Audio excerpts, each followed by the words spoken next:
Today on Design, Build, and Fix, we're going to show you the tile design that we chose for this family room tile, and we're also going to show you how to install Hardie Backer Board. All right, let's go.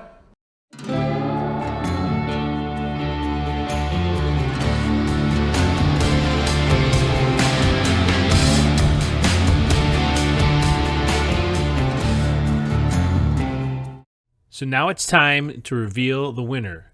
And the winner is, it's going to be the stack bond diagonal with one row of border. And the reason we chose this was because we looked at this one. We thought that that was too busy. And we also thought that putting a double border on was going to make this a little bit, this area here, a little bit smaller and not as pronounced. And this one kind of looked a little blockish and boring.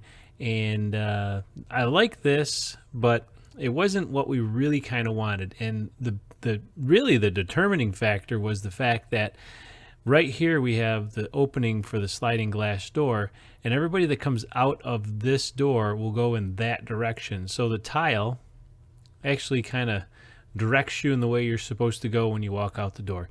You know, kind of subtle, but I like the way it looked, and it contrasted between the square here and the diagonal here, but still kept it square but at an angle.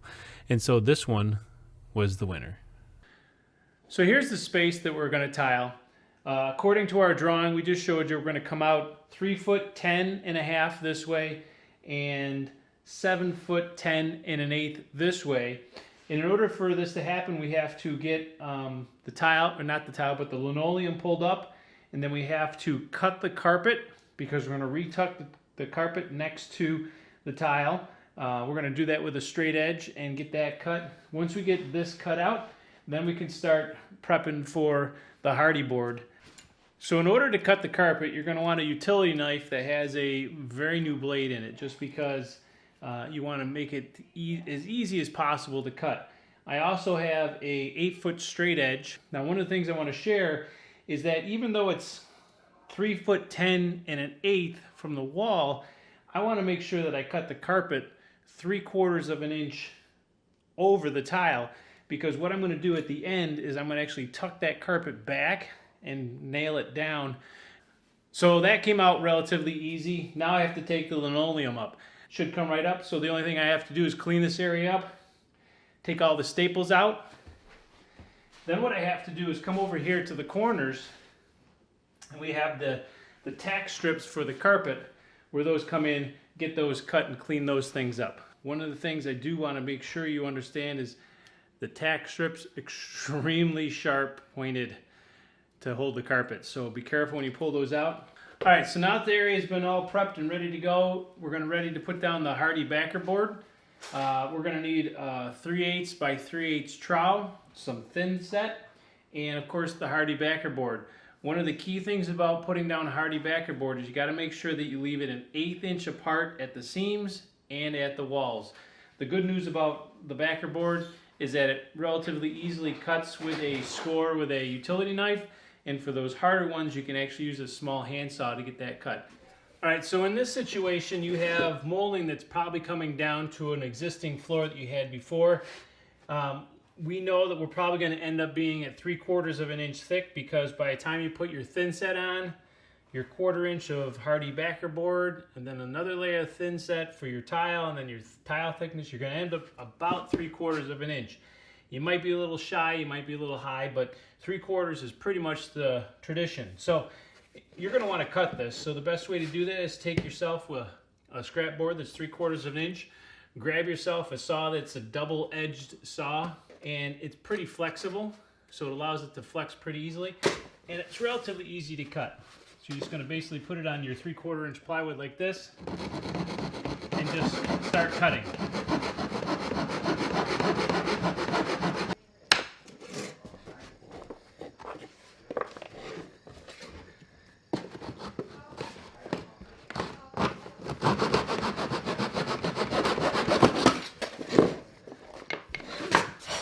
So the first piece of Hardie Backer Board that we're putting down, 3 foot by 5 foot, 1/4 inch thick. We got to have a little notch here in the corner because of the sliding glass door goes out a little bit. I've placed it tight against the wall here. This distance is 2 3/16, So I've marked 2 3/16 on here, and I know 12 is going to get me good, so I put 12 1/8, gives me the 1/8 inch over here. I'm going to draw my lines and get that cut, and we'll show you how to do that. All right, so now I have my mark that I put here and here. I'm just going to use a framing square and transfer those lines so they're nice and straight.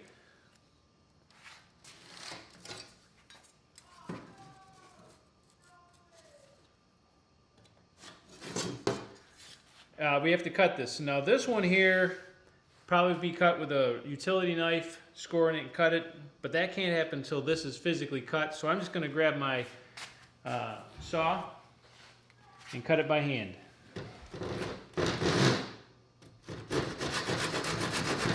I'm just going to use my utility knife. If you absolutely had to and you really wanted to, you could use a circular saw on this. However, it does create a lot of dust, so you'll have to make sure you do it in some place where it doesn't matter if it gets too dirty. Place this on here.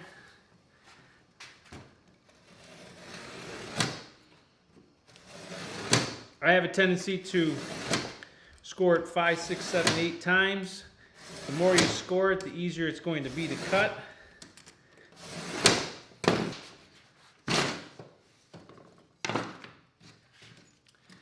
There you go, and just clean up whatever's left over. So our next cut is 33 7/8. I've already marked it from that side because the other piece is over there. We want a factory edge to a factory edge. So we're at 33 7/8. I'm going to use a straight edge.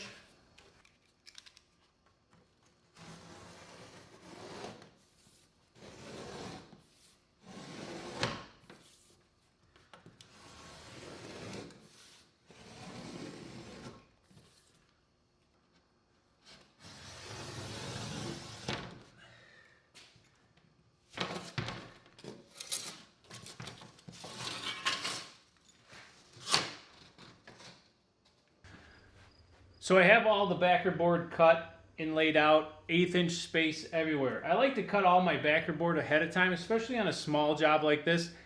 It just saves me time when I'm putting my thin set on. You don't have to, but I like to because you only have so much working time with your thin set. So now that this is all set, what you're going to want to do is make sure you draw a line around the outside edge of your backer board so you know where your backer board starts and stops, so you don't put thin set past where you don't need it. So in order to get this backer board screwed down to the floor and the thin set on, you're going to need a couple things.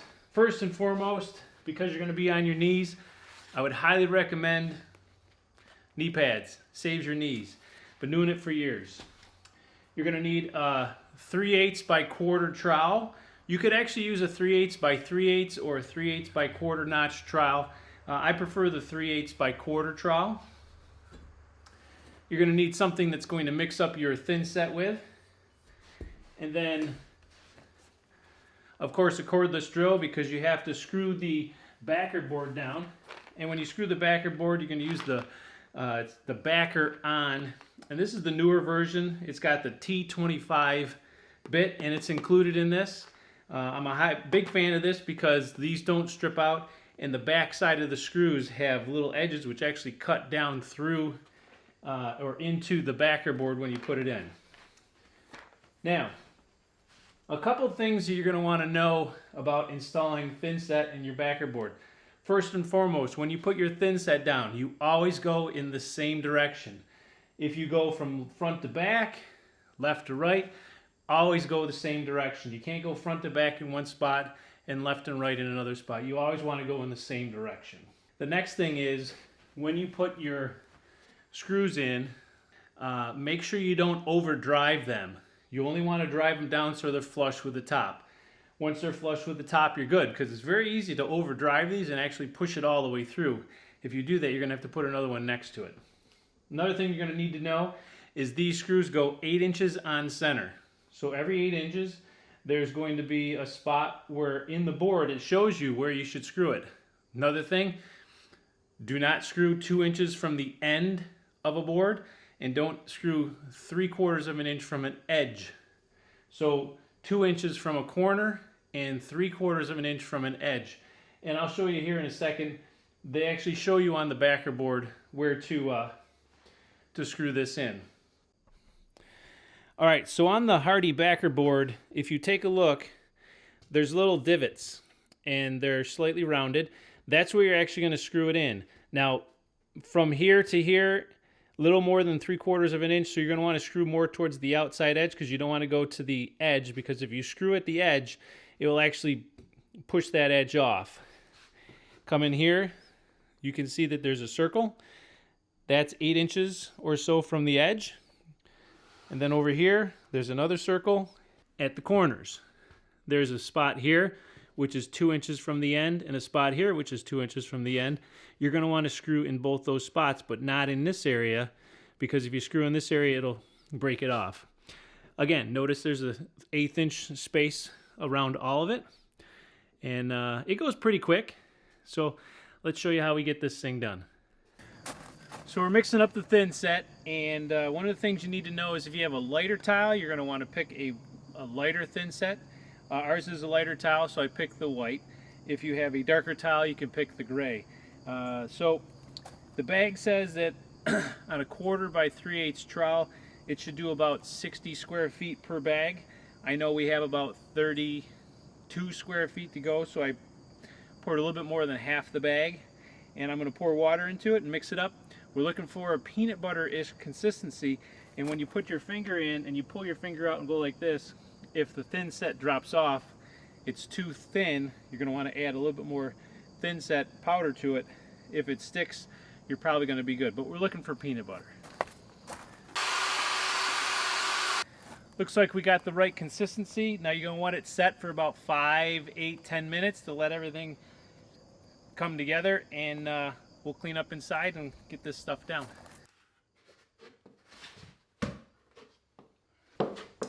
Now, one thing you're going to know when you put this down is that you always want to keep your trowel at a 45-degree angle when you're pulling it out. Now, I am going this direction just to get to the edges, but my final swipe is going to be from the left to the right.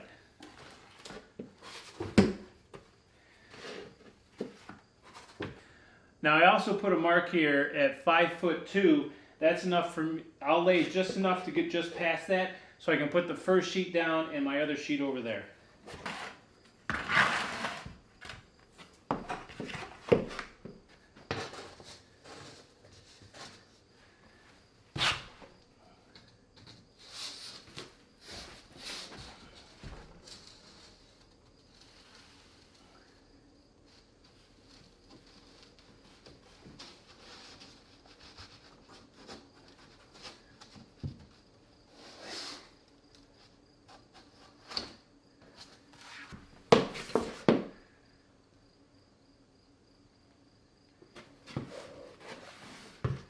Now, don't worry that if you get some of the Thinset to pop through the 1/8 inch gap, that's not a problem. Just wipe it clean at the top. You got to fill it later anyways.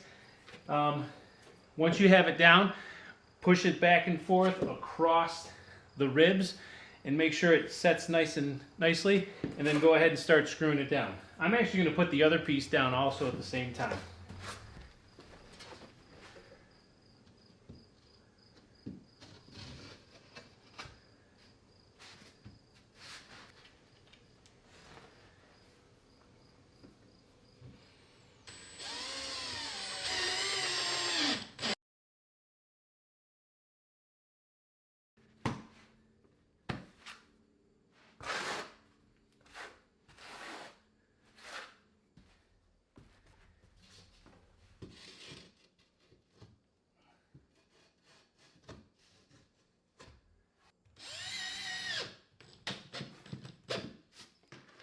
All right, so now that we got all our backer board screwed down, we now have to fill the 1/8 inch gap with the Thinset that we have. Once you've filled that gap, then you have to use the special alkali resistant tape to tape the seams. And once you have this filled, this put down on top of, put a thin Thinset coat over all your joints. So this is what it looks like.